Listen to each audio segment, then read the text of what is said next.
الحمد للہ رب العالمین، الصلاۃ والسلام علی رسول النبی الکریم وعلی آلہ واصحابہ اجمعین۔ الحمد للہ الذی ہدانا لہذا وما كنا لنہتدی لولا ان ہدانا اللہ۔ آج ہمارا بڑا اہم ٹاپک ہے، بلکہ اہم ترین ٹاپک ہے، اور وہ ہے جہاد بن نفس۔ اچھا، اس جہاد بن نفس کا بلا دوسرا نام کیا ہے؟ قرآن میں اس کو کس چیز سے تعبیر کیا گیا ہے؟ جلدی بتائیں۔ نفس امارہ۔ نہیں سر، نہیں، اس سے تزکیہ نفس۔ تزکیہ نفس۔ ہاں بالکل، اس کا ہم معنی ہے جہاد بن نفس اور تزکیہ نفس، یعنی تزکیہ نفس ہوگی جہاد بن نفس سے۔ یہ بات ٹھیک ہے؟ بالکل۔ اچھا، اب آپ کے سامنے جو آیت ہے کہ نظام سے پہلے فرد کی اصلاح، یہ ہم دیکھیں نا۔ آج آپ دیکھیں ذرا، جتنے بھی میڈیا پہ آپ کے وہ ہیں، میں تقریباً سب کو سنتا ہوں کیجولی، اتنا ٹائم نہیں ہوتا کہ ہم ضائع کریں۔ سارے کے سارے جو ہیں وہ نظام کی اصلاح کی تو بات کرتے ہیں، لیکن آپ مجھے بتائیں ان میں سے کوئی فرد کی اصلاح کی بھی بات کرتا ہے؟ نظام چلانے والے انسان ہوتے ہیں، اگر وہ انسان ٹھیک ہو جائے تو نظام ٹھیک ہو جائے گا۔ اگر وہ انسان ٹھیک نہ ہو، اس کا اپنا نفس بے قابو ہو، خواہشات کے پیچھے، طاغوت کے پیچھے، اور وہ اس کے راستوں پہ چل کے شیطان، طاغوت اور ہر قسم کی گمراہ چیزوں کے پیچھے، تو اس نے کس قدر دنیا میں فساد مچا رکھا ہے۔ رب العالمین جس نے انسان کو پیدا کیا، اس نے بالکل اس کی نشاندہی کر دی۔ سورہ رعد کی آیت 11 آپ کے سامنے ہے، اور اس وقت مجھے یاد نہیں ہے، سورہ انفال میں بھی بالکل یہی بات کہی گئی ہے، ان اللہ لا یغیر ما بقوم۔ حقیقت یہ ہے کہ اللہ تعالیٰ کسی قوم کے حال کو نہیں بدلتا، کب تک؟ حتی یغیر ما بانفسہم، یہاں تک کہ خود وہ اپنے اوصاف کو نہیں بدل دیتے۔ تو کوئی قوم جب تک اپنے اوصاف کو خود نہیں بدلتی تو اس قوم کی حالت نہیں بدل سکتی۔ یہ بالکل تاریخ کا ایک مسلمہ اصول ہے۔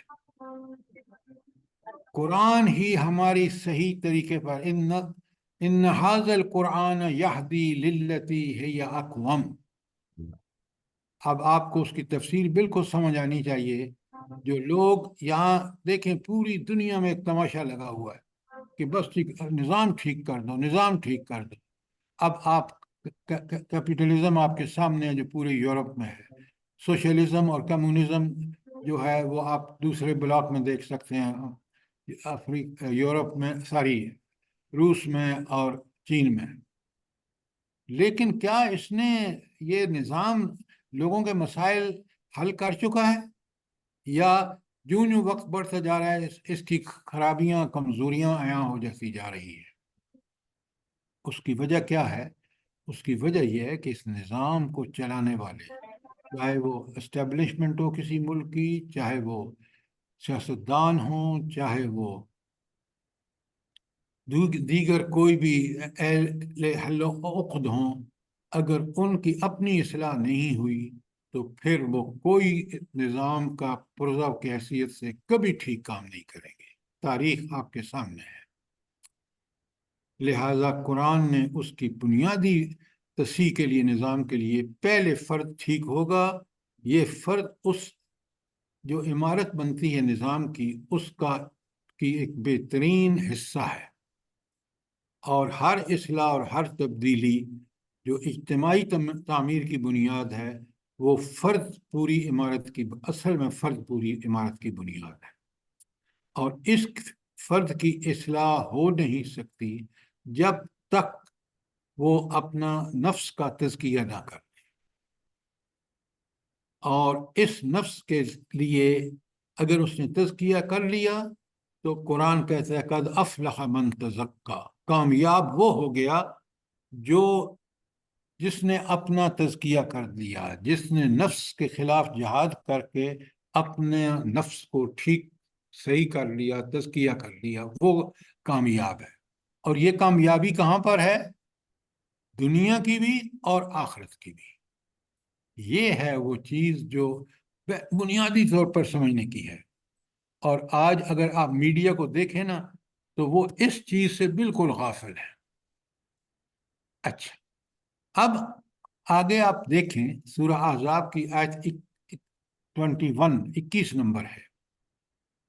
اللہ تعالیٰ فرماتے ہیں کہ یہ جو کہ اس کو کس طرح نفس کی اصلاح کرنی ہے، فرد کی اصلاح کرنی ہے، قوموں کی اصلاح کرنی ہے، اس کے لیے لقد کان لکم فی رسول اللہ اسوۃ حسنہ، بہترین نمونہ اللہ تعالیٰ کے رسول ہیں۔ آپ دیکھ لیں وہ عرب جو جہالت اور گمراہی میں حد سے بڑھ گئے چکے تھے، ان کی اصلاح کس طرح نبی کریم صلی اللہ علیہ وآلہ وسلم نے قرآن و سنت کے ذریعے کی۔ یہ بہترین مثال ہے تزکیہ نفس۔ اور کہ تاریخ میں مجھے آپ بتائیں، اگر کوئی مثال آپ مجھے بتائیں آپ کے سامنے ہو تو۔ اللہ تعالیٰ نے کیا خوب فرمایا ہے کہ یہ تمہارے لیے بہترین نمونہ ہے نبی کریم صلی اللہ علیہ وآلہ وسلم۔ اور اہل ایمان کا جو رہنما اور ہادی ہے وہ صرف اور صرف رسول اللہ صلی اللہ علیہ وسلم ہے، اور ان کے فرامین ہیں۔ اگر کوئی فرد اس کے مطابق کام کر رہا ہے تو وہ ٹھیک ہے، اور اس سے ہٹا ہوا کام کر رہا ہے تو پھر جتنا ہٹا ہوا ہے اتنا غلط ہے۔ اب یہاں ایک بہت اہم بات اللہ تعالیٰ فرما رہے ہیں کہ قرآن مجید اور نبی صلی اللہ علیہ وسلم کے اہداف کیا تھے۔ پہلا ہدف کیا تھا؟ دیکھیں نا، پہلا ہدف تو وہی ہے جو آپ نے مکے کے ابتدائی دور میں کیا۔ ظاہر ہے آپ کے سامنے ایک پروگرام تھا اور آپ اس پہ درجہ بدرجہ آپ آگے بڑھ رہے تھے۔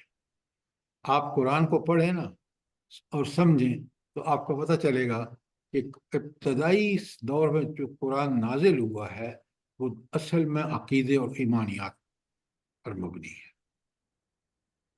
آپ بڑے غور سے دیکھیں، 30ویں پارے کی آیات دیکھیں، 29ویں کی، یہ اکثر آیات اسی پہلے اور 2 نبوی کے دور کی آیات ہیں۔ اور یہ ساری آیات جو ہیں ان کا مین ٹاپک جو ہے وہ توحید، رسالت اور آخرت، اور یہی ایمانیات ہیں۔ اس پر جتنا زور دیا ہے ایمان، اور اصل میں اگر آپ دعوت انبیاء کا اصل اور اصول کے مین فوکس کیا تھا، وہ ایمان ہی تھا۔ جب یہ ایمان یقین میں تبدیل ہو جاتا ہے، عمل خود بخود، تو اب ایمان کی پختگی کے لیے ذرا مجھے بتائیں کہ کون سی چیزیں ہیں جو ایمان کو بالکل ٹھیک اور مضبوط بنائے؟ کون سی چیزیں ہیں؟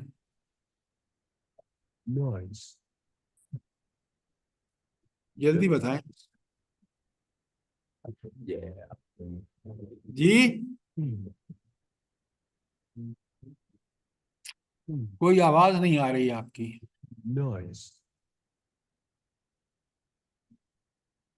سر جلدی بتائیں نا کہ ایمان کیسے پکا اور پختہ اور استقامت والا ایمان ہوگا۔ دیکھیں، یہ سوالوں کے جواب آپ کے اور میرے پاس موجود ہونے چاہیے، اور قرآن و سنت سے ہونے چاہیے۔ اب بڑے غور سے سنیے، اس قرآن ساری ایمان کی مضبوطی یا فکر و غور و فکر، سوچ و فکر کا درست ہونا 2 طریقے ہیں۔ ایک ہیں آیات قرآن اور دوسری ہیں آیات آیت کائنات اور آیت انفس۔ سوال کریں بات کلیئر نہ ہو تو۔ اب آیات آفاق اور انفس جب یوں ہی میں غور کرتا ہوں، زمین، آسمان، چاند، سورج، ستارے، کہکشائیں، سولر سسٹم وغیرہ وغیرہ، ہر چیز مجھے ایک بات کا پتہ دیتی ہے۔ وہ پتہ کس چیز کا پتہ دیتی ہے آپ بتائیں مجھے؟ جب میں ان نشانیوں کو بڑے غور و فکر کر کے سوچنے سمجھنے کی کوششیں لگا کے دیکھتا ہوں تو کیا چیز ظاہر ہوتی ہے؟ سر کوئی خالق ہے، کوئی ہاں، بنانے والا ہے اس کا۔ نہیں سر، صرف خالق نہیں، وہ عظیم ہستی ہے جس نے ہر چیز اتنی ایکوریٹ، اتنی فائدے مند بنائی ہے کہ آپ اور میں جب یوں یوں سوچتے جاتے ہیں بالکل یہ بات یقینی ہو جاتی ہے کہ بڑا ہی کوئی مدبر ہستی ہے جس نے اس کائنات کو پیدا کیا اور جو چلا رہا ہے۔ جب یہ مجھے چیز میرے ذہن میں سوچ و فکر کے بعد پختہ تر ہو جاتی ہے تو میں عقیدہ توحید جو ہے قرآنی آیات کے ساتھ یہ چیز میرے قرآن یقین پیدا ہو جاتا ہے کہ یہ توحید ہی برحق عقیدہ ہے۔ یہ بات ٹھیک ہے؟ تو دو چیزیں ہیں، آیات کائنات اور آیات انفس، جو آپ پوری کائنات میں دیکھ سکتے ہیں، اور آیات قرآن، یہ ہیں جو ہمارے ایمان کو یقین میں بدلتی ہیں۔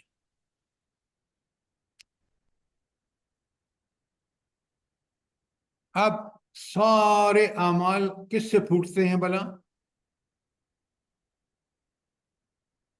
عقائد و ایمانیات سے۔ توحید مجھے اس بات کا ثبوت ہے کہ کائنات کے مالک کا حکم جب ہر کائنات کی ہر چیز پر جاری اور ساری ہے تو میں تو بدرجہ اتم اس بات کا حقدار ہوں، یا میرا تو فرائض واجبات میں سے ہے کہ میں اس کا حکم مانوں۔ کیوں؟ سب سے زیادہ کرم اس کا، سب سے زیادہ احسانات اس کے انسان پر ہیں۔ تو گویا اب آپ نے دیکھ لیا کہ نفس کے خلاف جہاد میں سب سے پہلا جو ہے وہ ہے انسان کا ایمان، عقیدہ اور ایمانیات۔ دوسرے نمبر پر فضائل کو مستحکم کیا جائے اور مکارم اخلاق کی تعلیم دی جائے۔ خود نبی کریم صلی اللہ علیہ وآلہ وسلم فرماتے ہیں انما بعثت لمکارم الاخلاق، میں اخلاق کی تکمیل کرنے کے لیے بھیجا گیا ہوں۔ اخلاق تین چیزوں کا نام ہے، لکھ لیں، اپنے ہینڈ آؤٹ پہ لکھ لیں، اپنے نوٹس بنائیں۔ اخلاق تین چیزوں کا نام ہے، فضائل و رذائل،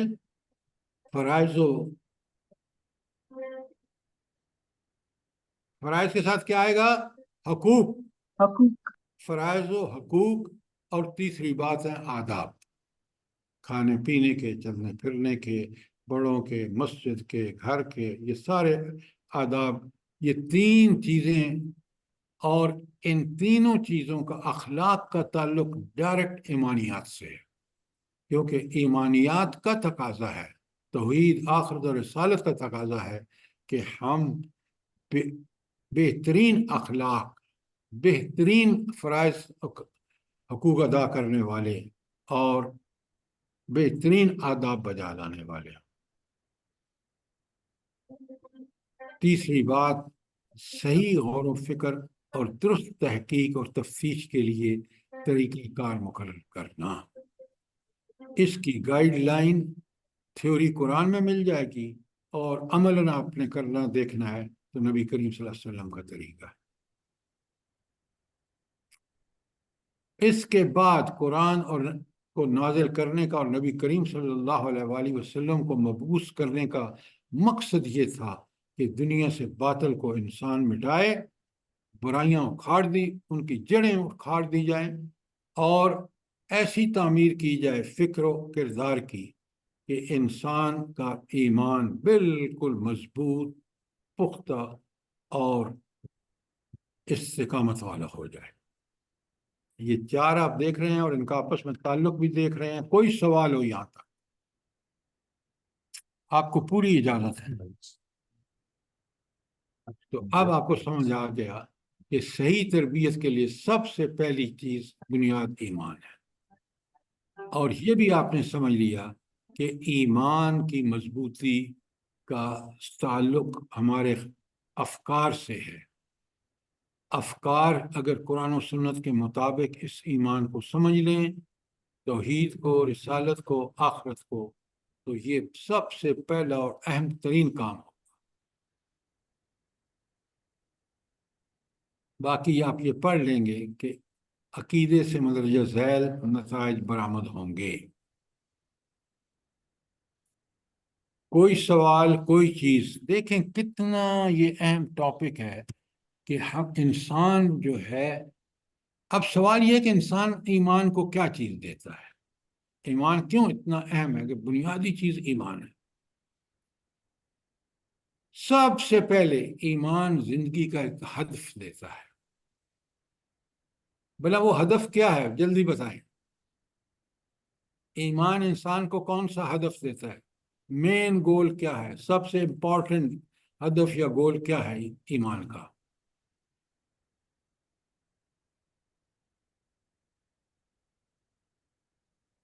جلدی بتائیں.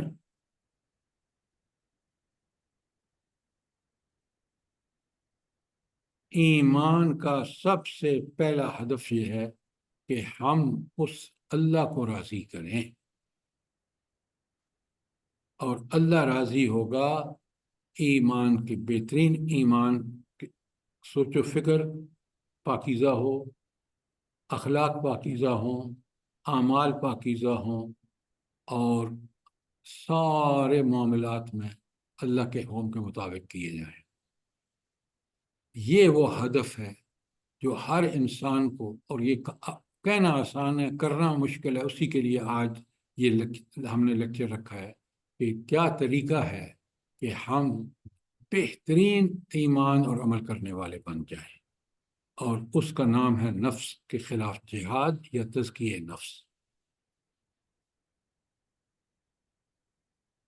اگر ہم انسان ہیں نا واقعی، تو پہلا کام انسان کا یہ وہ سوچے آیا کہاں سے ہے، جائے گا کہاں، اس کا اینڈ کیا ہوگا، وہ کامیاب کب ہوگا، ناکام کب ہوگا. یہ سارے سوالوں کا ٹھیک ٹھیک جواب کون سی کتاب دیتی ہے؟ فزکس کیمسٹری دیتی ہے، انجینئرنگ دیتی ہے، میڈیکل سائنسز دیتی ہیں، فلسفہ دیتا ہے، یا اکاؤنٹس اور مینجمنٹ؟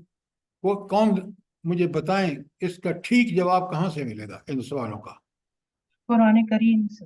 ہاں، قرآن کریم سے. اور یہ جس نے اس قرآن کریم سے ایمان اور ایمان والی زندگی کو اچھی طرح سمجھ لیا کہ میں کون ہوں، کہاں سے آیا ہوں، کہاں جاؤں گا، مجھے کیا دنیا میں کرنا ہے، کامیاب کب ہوں گا، ناکام کب ہوں گا، تو یہ ہے وہ اس کا کام.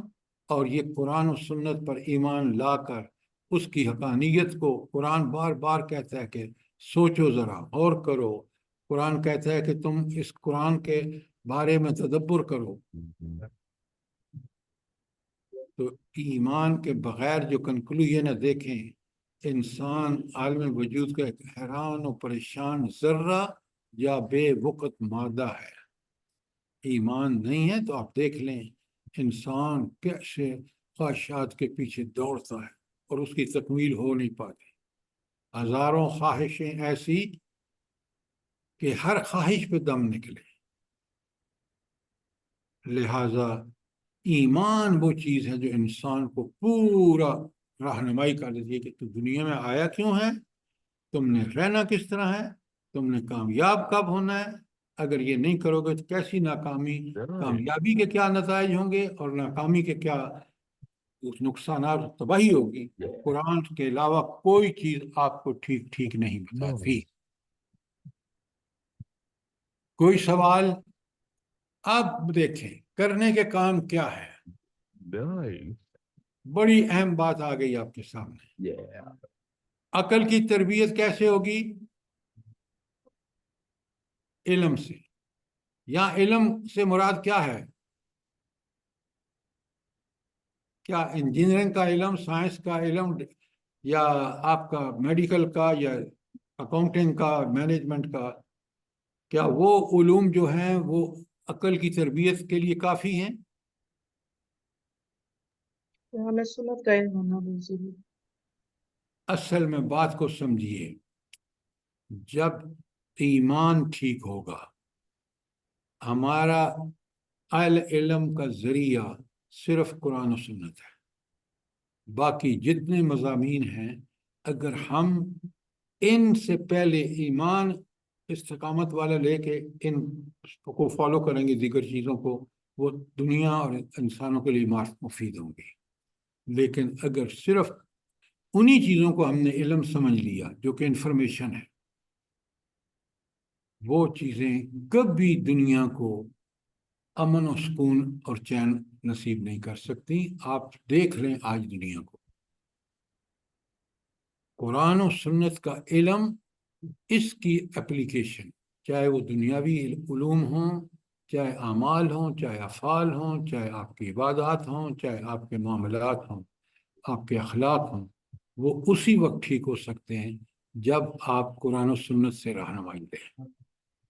تو پہلی چیز عقل کی تربیت قرآن اور سنت کے علم سے۔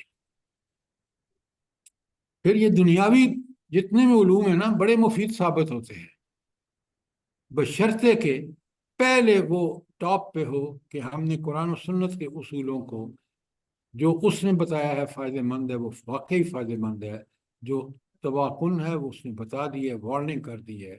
اسی لیے قرآن اور نبی کریم صلی اللہ علیہ وسلم بشیر بھی ہیں اور نذیر بھی ہیں۔ نمبر ایک، کوئی سوال عقل کی تربیت؟ اچھا، اگر میں عقل کی تربیت کو کہوں کہ یہ سوچ و فکر کی تربیت ہے، تو کوئی دونوں میں فرق ہے؟ یہ جلدی بتائیں، یہ بہت اہم سوال ہے۔ نہیں سر جی، ایک ہی بالکل چیز۔ ٹھیک کہا آپ نے، بالکل ٹھیک کہا۔ عقل ہی سوچ و فکر کی بنیاد فراہم کرتی ہے، اور عقل اللہ تعالیٰ نے دی اسی لیے۔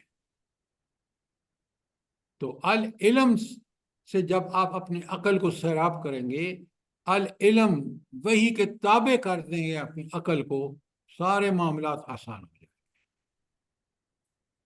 دوسرے نمبر پر روح کی تربیت عبادت سے۔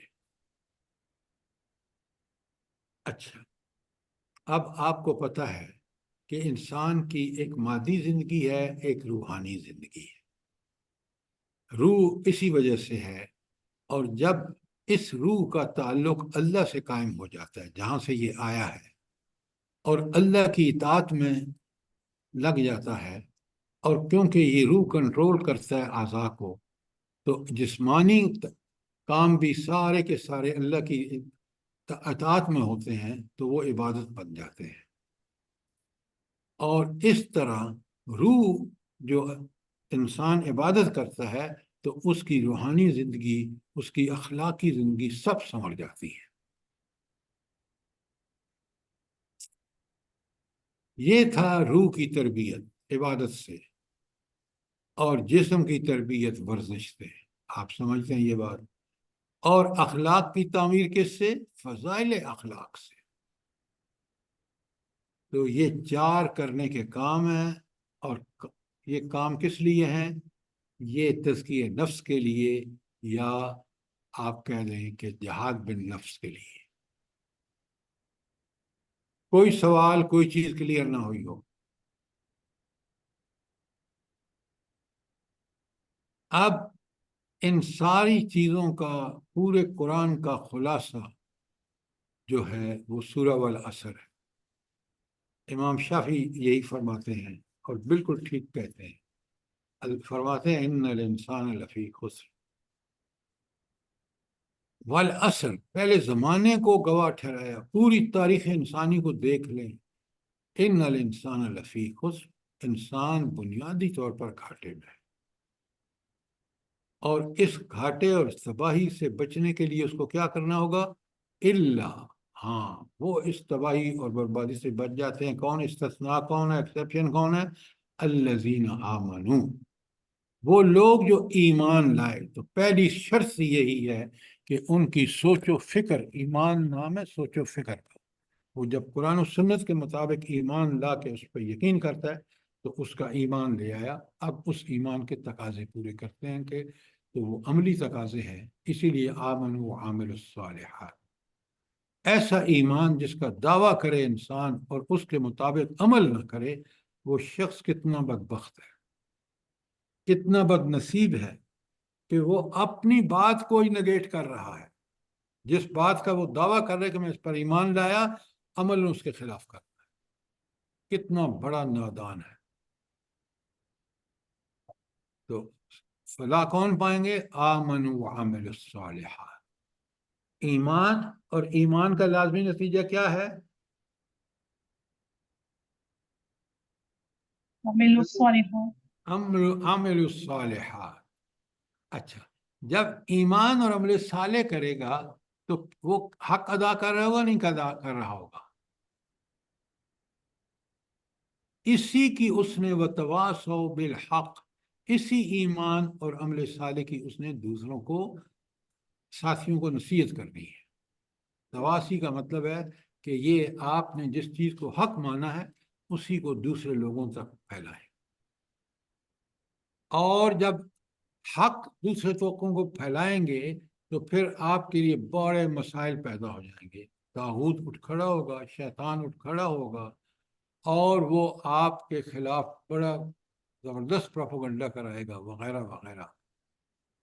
تو اب اس پروپیگنڈے کو اور اس ساری جو اس نے شیطانیت پھیلائی ہے، شیطان نے، اور نفس کو نفس امارہ بنا دیا ہے، اس کی تربیت کے لیے کیا چیز ضروری ہے؟ تواصوا بالصبر.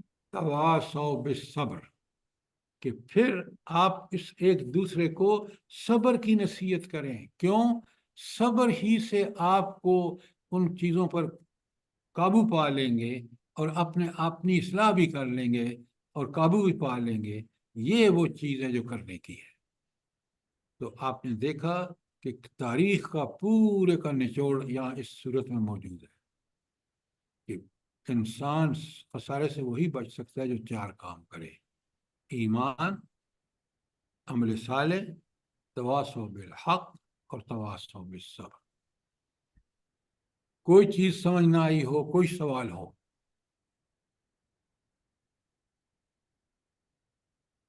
اب انسان کو جہاد کے 4 مراتب ہیں، اور یہ یک وقت انسان کو کرنے ہیں: نفس سے جہاد، شیطان سے جہاد، کفار سے جہاد اور منافقین سے جہاد۔ اس میں سر فہرست جو ہے آپ دیکھ رہے ہیں نمبر 1 پہ ہے نفس سے جہاد۔ اچھا، اگر اس نفس سے جہاد نہیں کیا تو اس کا نقصان کیا ہوگا؟ جلدی بتائیں۔ ابھی جو باقی جہاد کی قسمیں ہیں نا، وہ پھر انسان ان کو صحیح طریقے سے جو ہے وہ جہاد کر بالکل نہیں آپ نے سکے گا. ٹھیک کہا۔ باقی جہاد، جس شخص نے نفس پہ قابو نہیں پایا، اپنے نفس لوامہ کو نفس مطمئنہ جب بنا دیا تو یہ سارے جہاد اس کے لیے آسان ہو جائیں گے، شیطان کے خلاف، کفار کے خلاف، منافقین کے خلاف۔ تو اسی لیے نبی کریم صلی اللہ علیہ وآلہ وسلم نے فرمایا اپنے صحابہ سے کہ جب وہ ایک جنگ سے لوٹ رہے تھے کہ ہم اب لگ جائیں گے جہاد اکبر میں، کہ جہاد اکبر کیا ہے؟ نفس کا جہاد۔ گویا یہ وہ سب سے اہم چیز ہے کہ جہاد جیسی ڈیوٹی کرنے کا میں جو انسان کو جہاد پہلے اپنے نفس کے خلاف کرے گا، اور وہ جو ابھی آیت آپ نے پیچھے پڑھی ہے کہ ان اللہ لا یغیر ما بقوم حتی یغیروا ما بانفسہم، کہ اپنے نفس کو بدلے، پہلے نفس کے خلاف جہاد کرے، پھر وہ قوم تبدیلی ہوگی۔ اس کے بغیر، جہاد کے بغیر کوئی تبدیلی نہیں ہے۔ کوئی سوال ان چاروں چیزوں کے بارے میں؟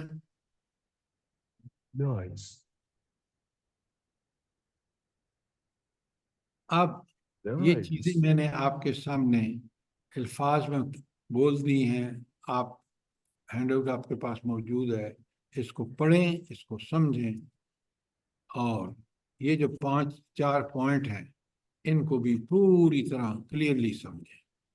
خلاصہ میں نے آپ کے سامنے بیان کر دیا ہے۔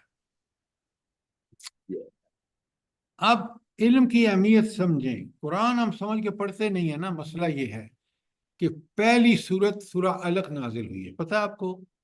اور اس کی ابتدائی آیات کیا ہے؟ اقرأ بسم ربک الذی خلق۔ وہ جو رب جس نے تمہیں پیدا کیا اس کے نام سے پڑھو۔ خلق الانسان من علق، انسان کو پیدا کس سے کیا؟ ایک جمے ہوئے لہو سے پیدا کیا۔ اقرا، پھر دیکھیں 2 دفعہ اقرا پڑھ، یہ علم کی اہمیت تو ہے۔ وَرَبُّكَ الْأَكْرَمُ، اور تیرا رب جو ہے وہ بڑا کریم ہے۔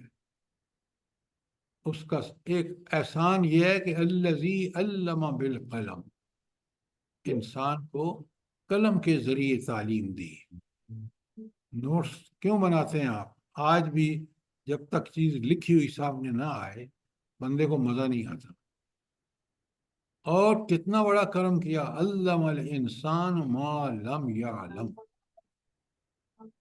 انسان کو علم وہ دیا جو وہ جانتا بھی نہیں تھا۔ آپ مجھے بتائیں، جب بچہ پیدا ہوتا ہے اور ارلی چائلڈہڈ میں کتنا کمزور ہوتا ہے، کس قدر محتاج ہوتا ہے، اور اس کی ضروریات کے لیے اللہ تعالیٰ نے ماں کے دل میں کتنی محبت رکھی ہے۔ یہ سب رب کے کرم میں، دیکھیں ذرا۔ تو علم کی اہمیت یہ ہے کہ رب نے بار بار اس کی تاکید کی ہے، آپ دنیا کے سارے علوم سیکھیں لیکن سب سے پہلے قرآن، اور قرآن ہی رہنما ہونا چاہیے۔ اس کے بعد آپ جو بھی علم سیکھیں گے اس علم کو انشاءاللہ آپ قرآن و سنت کے احکامات کے مطابق استعمال کریں گے، اور پھر یہی علم دنیا کے اندر سکون اور امن چین کا باعث ہوگا۔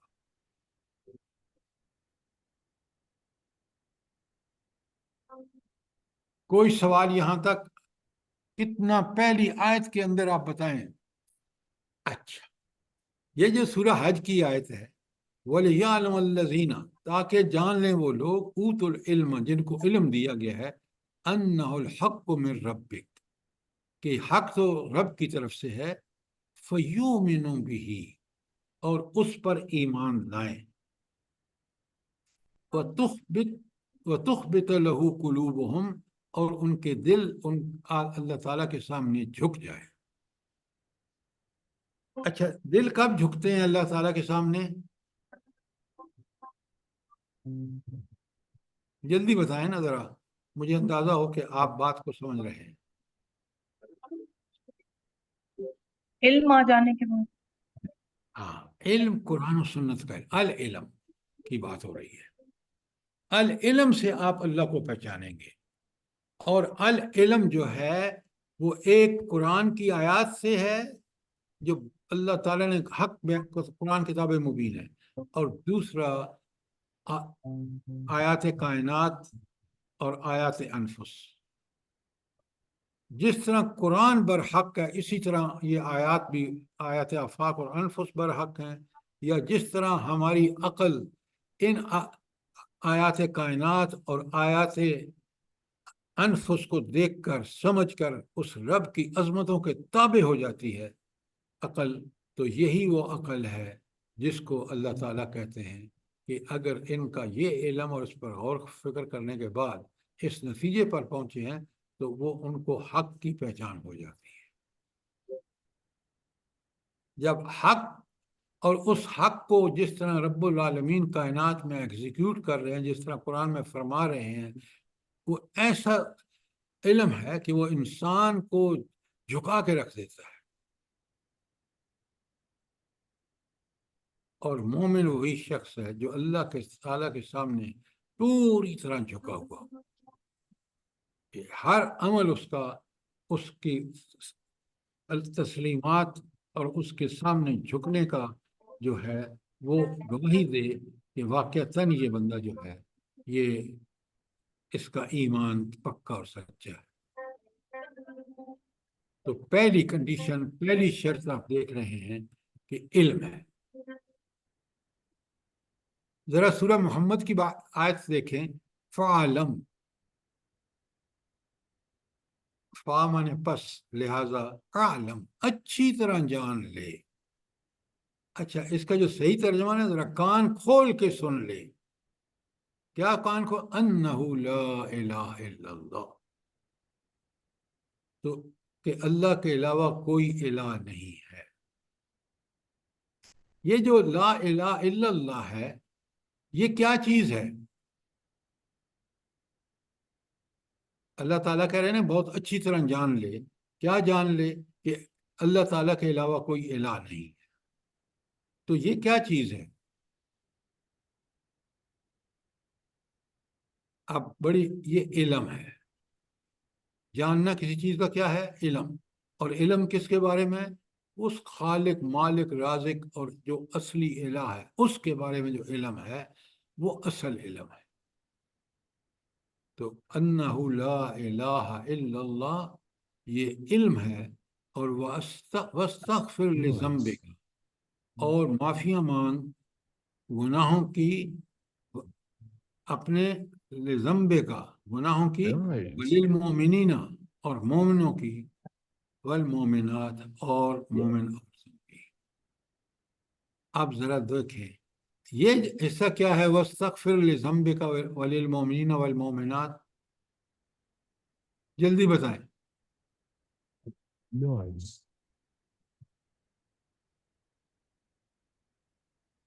بھائی یہ عمل ہے، عمل صالح ہے۔ لا الہ الا اللہ جو ہے وہ علم ہے، اور واستغفر لذنبک وللمؤمنین یہ عمل صالح ہے۔ نوٹ فرمائیں ذرا۔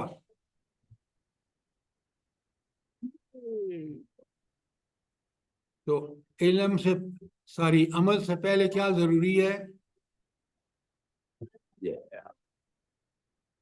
جی علم۔ ہاں، صحیح علم۔ علم صحیح، علم وحی ہے، اور وہ قرآن اور سنت کا علم ہے۔ تو عقل کو آپ جب استعمال کریں گے پوری طرح تو یہ بات کھل کے آ جائے گی کہ پورا جو سمری ہے وہ یہ ہے کہ اللہ کے علاوہ کوئی الہ نہیں ہے، اس کا علم قرآن سے آئے گا، اور اس پر عمل وہ نبی کریم صلی اللہ علیہ وسلم بتائیں گے کہ اس پر عمل کس طرح کرنا ہے۔ تو سورہ محمد کی آیت 9 دیکھیں گے کہ سب سے پہلے اللہ تعالیٰ کیا فرما رہے ہیں کہ اس بات کو سمجھو، اس بات کی تعلیم حاصل کرو، اس کا جانو، قرآن کو پڑھو، اس لیے کہ تاکہ ہمیں پتہ چلے کہ اللہ تعالیٰ جو ہے وہ مالک ہے ہر چیز کا۔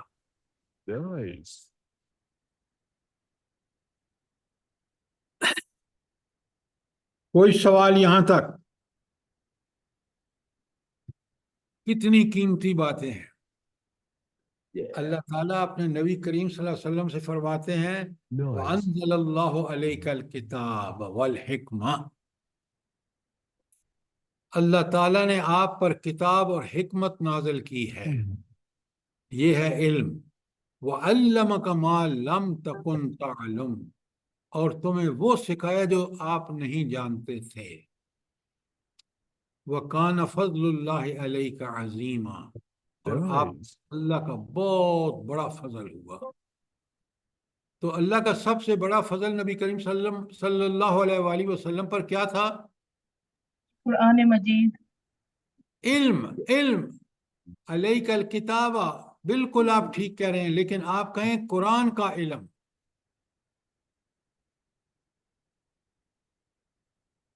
تو آپ دیکھیں جتنا بھی ہم پڑھتے جا رہے ہیں ہمیں پتہ چل رہا ہے کہ حق جو ہے وہ قرآن میں ہے، اور یہ آیت کئی دفعہ میں پڑھ چکا ہوں، آپ کو بھیج چکا ہوں کہ نبی کریم صلی اللہ علیہ وآلہ وسلم کے 4 جو ہیں وہ فرائض منصبی ہیں۔ نبوت کے منصب کے 4 فرائض ہیں. اللہ تعالیٰ کہتے ہیں اس کو، اللہ تعالیٰ احسان کہتے ہیں. اللہ کا احسان ہے. لقد من اللہ علی المؤمنین. اللہ تعالیٰ نے انسانوں پر بہت بڑا احسان کیا. اذ بعث فیہم رسولا من انفسہم. خود انہی میں سے، مکے والوں میں سے ایک شخص کو رسول بنایا، محمد رسول اللہ صلی اللہ علیہ وسلم. تو سب سے پہلا احسان اللہ کا کیا ہے؟ بعثت مصطفیٰ صلی اللہ علیہ وآلہ وسلم. یہ احسان اللہ کا. یتلو علیہم آیاتہ، تاکہ وہ ان پر اللہ تعالیٰ کی آیات پڑھ کر سنائے. اچھا، یہ یتلو علیہم آیاتہ، اس کا مفہوم کیا ہے، تشریح کیا ہے؟ مختصر.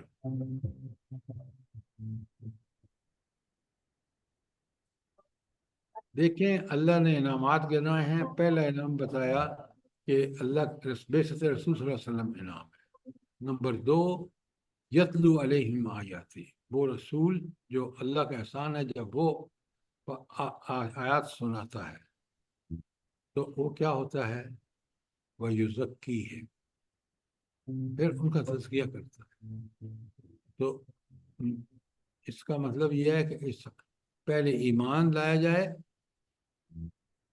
اور یہ جو ایمان ہے یتلو علیہم آیاتہ، یہ کیا چیز ہے بھلا؟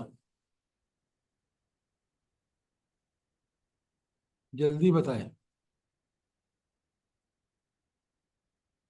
علم ہے. علم، آیات کو جب آپ تلاوت کر کے غور و فکر کر کے سمجھتے ہیں تو کیا ملتا ہے مجھے اور آپ کو؟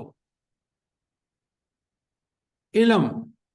اور یہی علم یقین پیدا کرتا ہے.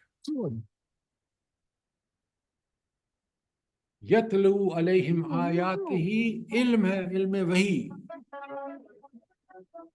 اچھا، تو جب آیات تلاوت کرتے ہیں اس کے فوراً بعد آتا ہے وَيُزَكِّيهِمْ. اور نبی دوسرا کام کیا کرتے ہیں؟ وہ ان کا تزکیہ کرتے ہیں. یہاں تزکیہ سے مراد کیا ہے؟ جلدی بتائیں.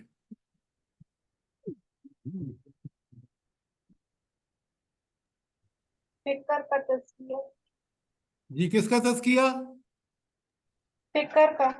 ہاں، یہ اصل بات ہے. پہلے تزکیہ ہوگا سوچ و فکر کا. تو فکر کا تزکیہ ہوگا.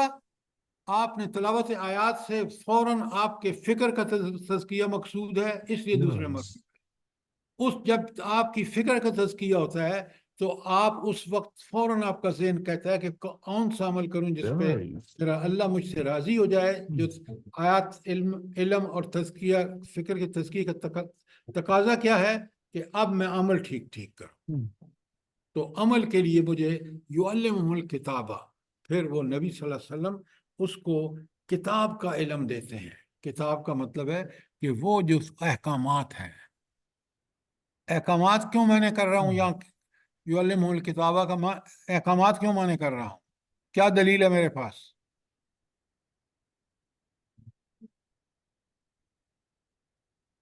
بڑے غور سے سنیے. میں اس لیے اس کا معنی کتاب کا احکام کر رہا ہوں. کتب علیکم کتب علیکم القتال، تم پر قتال فرض کیا گیا.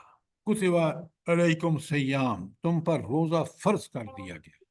تو کتبہ کا مطلب ہے احکامات، اور یعلم الکتابہ انہیں احکامات کا علم عطا کرتا ہے. یہ عمل ہے. اب بات سمجھ آ گئی؟ سوال کریں. یہ آسان چیزیں نہیں ہیں. میں نے بھی بڑی تفصیل سے تفاصیل کو کھنگالا، پھر بات مجھے سمجھ میں آئی. سر جی، سوال یہ ہے کہ قرآن میں جو صحابہ کرام کے سوالات ہیں، جیسے یسألونک عن الخمر والمیسر، یسألونک ماذا ينفقون، تو یہ بھی اسی میں آئیں گے، یعلمکم الکتاب. یہ ہے تو علم. کیوں؟ وہ جس چیزوں کے بارے میں پوچھ رہے ہیں وہ علم ہے، اور علم کے بعد عمل ہے. تو آپ کی بات بالکل ٹھیک ہے کہ وہ چیز بھی آئے گی کہ یعلمہ الکتابہ کا حصہ ہے. کیوں؟ کہ وہ انہی احکامات کی تفصیل کے بارے میں سوال کر رہے ہیں. بہت اچھا سوال کیا آپ نے. سوال کیجئے تاکہ بات کو کلیئرلی سمجھیں. تو کتاب کے بارے میں، احکامات کے بارے میں جتنے بھی سوالات ہوں گے وہ آپ جو ہے وہ یعلمہ الکتابہ کے تحت ہی آئیں گے. اور یہاں بھی پہلے علم ہے اور پھر عمل ہے. اچھا، اب میں نے آپ کے سامنے ایکسپلین کیا ہے کہ یتلو علیہم آیاتہ، جب یہ اس کا حق ادا کرے گا تو ویزکیہم، اس کا تزکیہ ہوگا فکر کا. جب یہ دو کام ہو جائیں گے تو اس کو اب کون سے اعمال ہیں جس پر اللہ تعالیٰ خوش ہوتا ہے تو وہ قرآن ہی سے پتہ چلیں گے. اور یعلمہ الکتابہ جو ہے احکام کی تعلیم جو ہے، عمل کرنے کا طریقہ، وہ سارا اس کے اندر ہے. اور چوتھی بات ہے الحکمہ. الحکمہ پیچھے کس کے ساتھ جڑے گا، کس لفظ کے ساتھ؟ جلدی بتائیں. قرآن کا طالب علم دیکھیں نا، حکمت، لیکن حکمت پیچھے سے کسی چیز، وہ جو حکمت ہے کون سی چیز ہے جو اس کو پھر واضح کرتی ہے؟ پیچھے کون سا لفظ ہے؟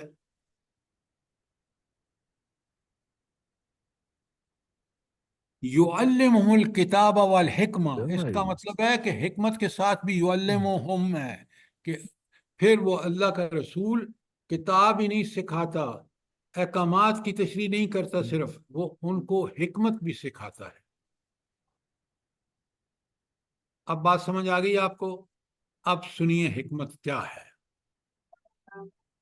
اس پہ بڑی کتابیں لکھی گئی ہیں، اور حکمت کا مضمون جو ہے، آپ اگر غور کریں نا، حکمت ہوتا ہے کہ رائٹ ٹائم پہ صحیح وقت پر صحیح فیصلہ کرنا. جو مسئلہ ہے اس کا اگر صحیح فیصلہ نہیں کیا، آپ دیکھیں، میں آپ کو ایک مثال دیتا ہوں. بلوچستان کا مسئلہ اس لیے الجھا، کئی سالوں سے ہم غلط فیصلے کر رہے ہیں، حکمت پر مبنی فیصلے نہیں ہیں. آج کتنا ڈینجرس بن چکا ہے. تو اگر اور حکمت آتی ہے قرآن و سنت کو پڑھ کے سمجھ کے. دیکھیں نا، اب حکمت دو چیزیں ہیں. ایک ہے فکری حکمت. آپ مثال دے سکتے ہیں مجھے فکری حکمت کی؟ سر دیجئے ذرا مجھے فکری حکمت کی مثال. آپ سنیے بڑے غور سے. آپ جو منصوبہ بندی کرتے ہیں، کوئی بھی کارخانہ لگانے کا، سڑک بنانے کا، کوئی بھی منصوبہ، پہلے اس کی پلاننگ کرتے ہیں نا آپ؟ پلاننگ، منصوبہ بندی کرتے ہیں نا. تو منصوبہ بندی کرتے وقت سب سے پہلے حکمت کون سی چاہیے آپ کو؟ فکری حکمت. فکری حکمت آپ نے، کیونکہ قرآن کو پڑھ کے سمجھ پہ غور و فکر کر کے اللہ تعالیٰ آپ کو وہ حکمت دے گا کہ آپ اپنی فکر میں جو دنیاوی تعلیم ہے اس کو حکمت کے تحت، اس کو قرآن و سنت کے ساتھ جوڑ کے جب آپ کام کریں گے تو آپ دیکھیں گے کہ وہ منصوبہ بندی بڑی مکمل ہوگی. کیوں؟ آپ نے دنیاوی اعتبار سے اس کو سبجیکٹ کو سمجھا، اللہ تعالیٰ نے آپ کو اندر بصیرت رکھ دی، حکمت رکھ دی. قرآن اور سنت کی وجہ سے آپ بہترین پلاننگ کریں گے. اور اس کو کامیاب پلان کرنے کے لیے حکمت عملی چاہیے. وہ عملی حکمت بھی جو شخص صاحب جس کی عقل وہی کے تابع ہے، وہ انشاءاللہ ایگزیکیوشن بھی اس کا پوری دیانتداری سے، اخلاص سے، اللہ کی تائید و نصرت عمل ہوگی. اس کے اخلاص اور اس کے اللہ کی اطاعت کرنے کی وجہ سے، تو وہ بہترین ایگزیکیوشن ہوگا، بہترین اس پر عمل درآمد ہوگا. تو دو چیزوں میں حکمت چاہیے. ایک ہے آپ کی منصوبہ بندی، وہ فکر سے تعلق رکھتی ہے، اور عملی جو ہے وہ حکمت جو ہے وہ ایگزیکیوشن سے اس کا تعلق ہے، عمل درآمد سے۔ یہ چاروں چیزیں آپ کو سمجھ میں آ گئی ہیں؟ یتلو علیہم آیاتہ و یزکیہم و یعلمہم الکتاب والحکمہ، جلدی بتائیں Nice. جی۔ Yeah. دیکھیں میں دیواروں سے تو باتیں نہیں کر رہا، آپ کے سامنے چیزیں جی بیان، سر، جی Nice. سر۔ تو آپ جواب تو کم از کم دیا کریں۔ Yeah.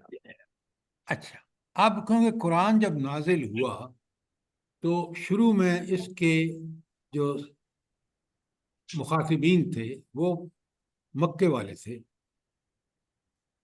انہی سے اللہ تعالیٰ کہہ رہے وَإِنْ كَانُوا مِنْ قَبْلُ لَفِي ضَلَالٍ مُبِينٍ، اس قرآن اور سنت اور اس نبی کے آنے سے پہلے وہ کھلی گمراہی میں مبتلا تھے۔ یہ کھلی گمراہی جس میں مبتلا تھے وہ کیا تھی بلا؟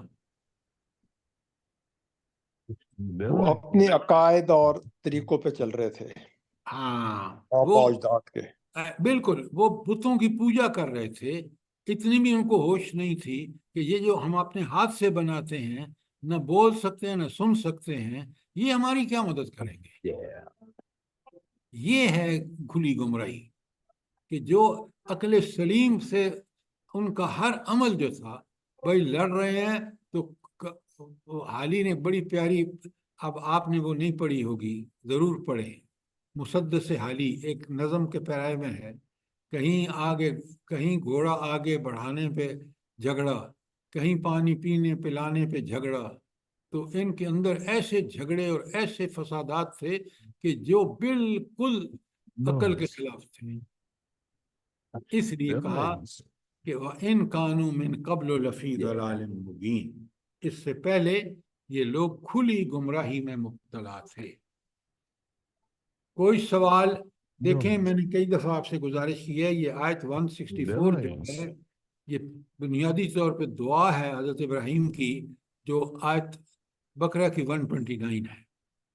اس دعا کی قبولیت کا فوری اعلان بقرہ میں ہی آیت 151 میں ہوا ہے، اور یہی ترتیب ہے، یتلو علیہم آیاتہ ویزکیہم ویعلمہم الکتاب والحکمہ۔ Yeah. سر جی ایک سوال ہے جی دلال مبین پر۔ سر جی وہ جو تبرج الجاہلیہ، حمیت الجاہلیہ، اور یہ اسی طرح ظن الجاہلیہ، تو یہ بھی تو اسی چیز میں آتا ہے نا؟ بالکل بالکل آپ نے دلال ٹھیک مبین۔ کہا، یہ ضلال مبین ہے کہ آپ وہ دونوں اصطلاحیں جو آپ نے بات کی ہے جو قرآن سے، بالکل ٹھیک کہا آپ نے، وہ ضلال مبین ہی کی زمرے میں آتے ہیں۔ دیکھیں نا قرآن اپنے پڑھنے والوں کو کس قدر بصیرت عطا فرماتا ہے۔ پڑھنے والا کون؟ جو پڑھ کے سمجھتا اور اس پر غور و فکر کرتا ہے۔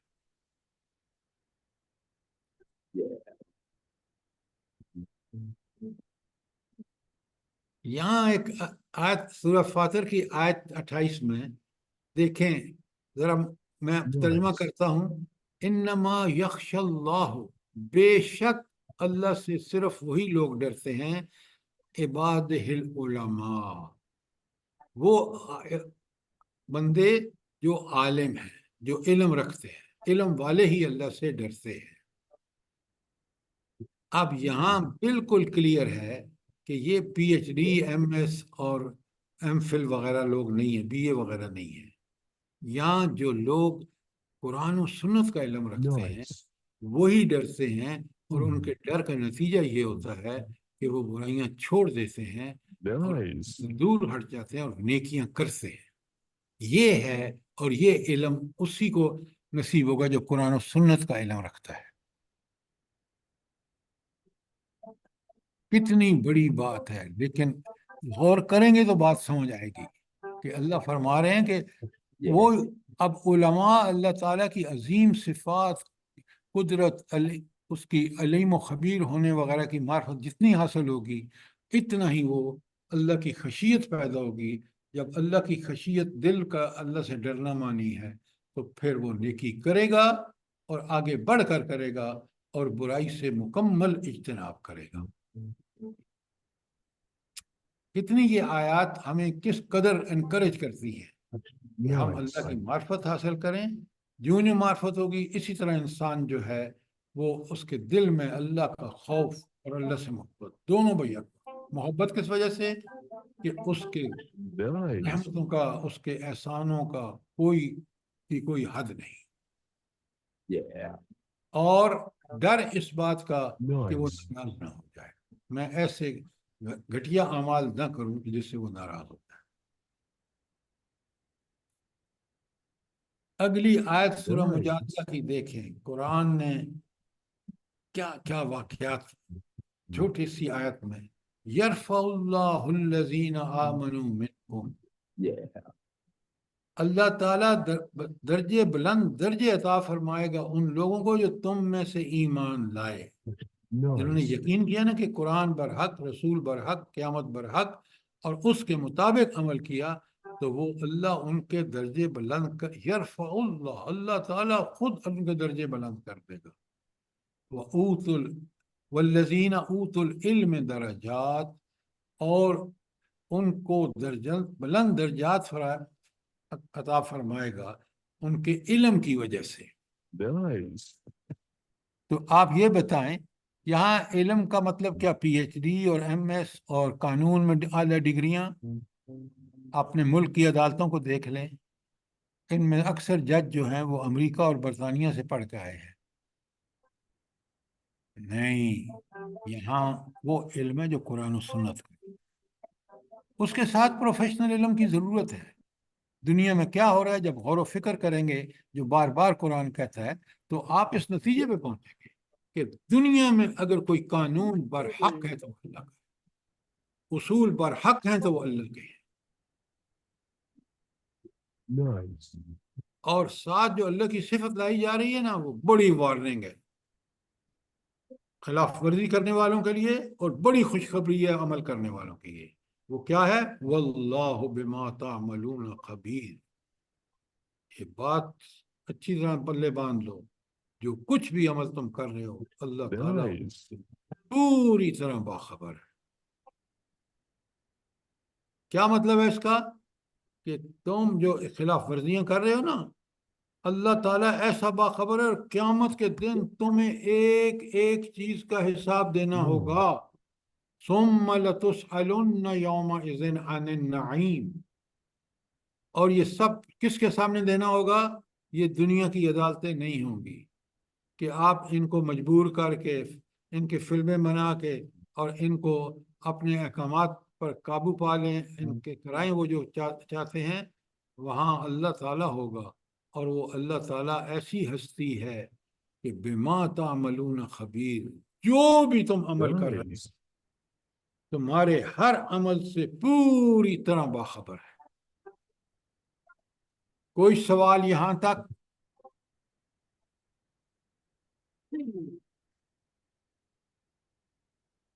اب ٹائم ختم ہو گیا ہے. انشاءاللہ یہ سورہ بقرہ کی آیات اور سورہ صف کی جو کتنی ذرا غور سے پڑھیں, دیکھیں آپ سب لوگوں کو اللہ تعالیٰ نے قرآن کا ذوق اور شوق دیا ہے. اس کا تقاضا یہ ہے کہ آپ ان چیزوں کو پڑھیں, سمجھیں. کتنے حقائق ہیں جو قرآن بیان کرتا ہے. اب یہیں دیکھیں, اتامرون الناس بالبر وتنسون انفسکم, لوگوں کو نیکی کا حکم دیتے ہو اور خود اپنے آپ کو بھول جاتے ہو. آج کے والدین کو دیکھ لیں, خود بچے سے کہتے ہیں کہ دیکھو باہر بتا دو کہ ابو گھر میں نہیں ہے, اور اسے کہتے ہیں تم جھوٹ مت بولنا. وہ بچہ جھوٹ, آپ خود اس کے سامنے جھوٹ بول رہے ہیں, اور پھر اسے کہتے ہیں اتامرون الناس بالبر وتنسون انفسکم. بات یہودیوں کی ہو رہی تھی, لیکن بتایا سمجھایا ہمیں جا رہا ہے کہ تم تورات پڑھتے ہو اور اس کے خلاف کر رہے ہو. آج مسلمان قرآن پڑھ رہا ہے اور بالکل اس کے خلاف کر رہا ہے. اس لیے اللہ تعالیٰ فرماتے ہیں وَأَنْتُمْ تَتْلُونَ الْكِتَابَ, حالانکہ تم خود کتاب کی تلاوت کرتے ہو, پڑھتے ہو, اس کو سمجھتے نہیں ہو, عمل نہیں کرتے ہو. افلا تعقلون, تم عقل سے کام نہیں لیتے؟ کیا مسئلہ ہے تمہارا؟ کس قدر انسانوں کو جھنجھوڑتا ہے قرآن. اللہ تعالیٰ مجھے بھی اور آپ کو اس پر عمل کرنے کی توفیق عطا فرمائے.